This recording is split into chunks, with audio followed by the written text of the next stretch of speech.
Well, that gives me a chance to rest anyway, because right now I think this is the funniest guy in the world as far as I'm concerned. So if all of you folks out there will get together, give a nice round of applause to the mayor of Bulls Gap, Archie Campbell.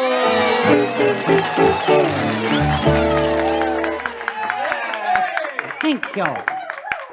Thank you. You're going to ask me what I'm going to do? Yeah, what are you going to do, Archie? Good to have you here. I want to tell you a bedtime story. That's my specialty these days, bedtime stories. Bedtime story. Well, that's Yeah, except I tell them a little different, you know. Rather than tell them like they're told back when I was a little boy, I tell them spoonerisms. Spoonerisms. Oh, just a minute. Get that out of my eye. Yeah.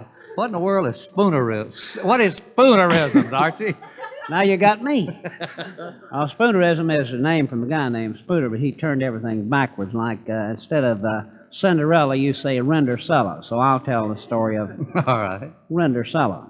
Good. It better be clean. It don't sound like it's going to be either. Once upon a time in a corn country, there lived a beautiful girl, and her name was Rindercella. Now, Rindercella lived with her muggly other and two sad blisters. Don't step on that. All righty. What was that? With her live with what? Rindercella lived with her muggly other and two sad blisters.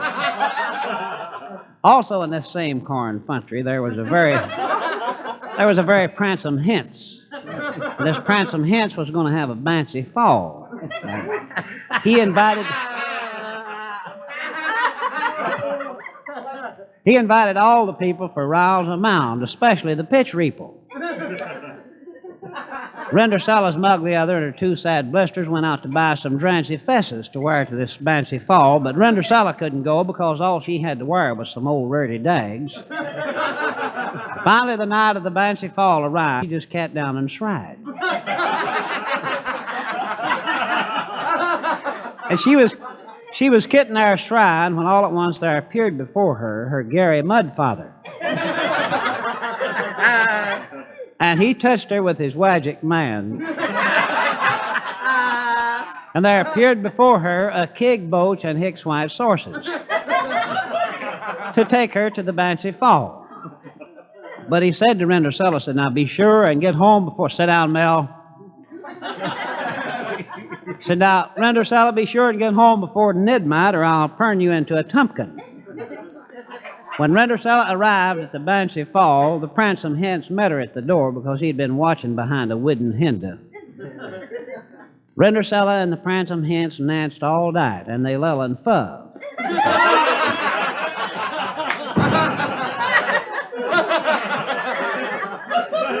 Of course, they always lull and fuv in these things, you know. Finally, the mid-clock struck night, and Rindercella staced down the rares, and just as she beached the rottum, she slopped her dripper.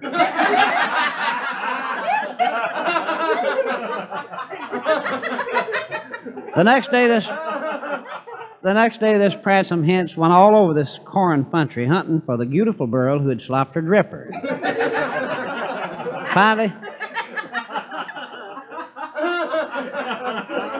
Finally, he came to Rindercella's house, and he tried it on her muggly other, and it fit and did. Then he tried it on her two siggly usters, and it fit and did. Then he tried it on Rindercella, and it fit did. It was exactly the sight right.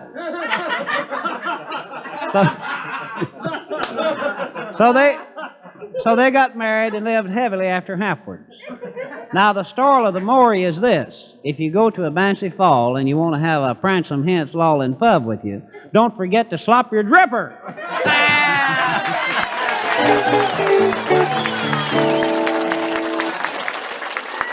Oh, I don't know about Archie Campbell. Great Scott. Thank you, Archie. And you can take your seat and put the straitjacket back on him all the way. Okay. I always call that straitjacket. It's straitjacket, isn't it?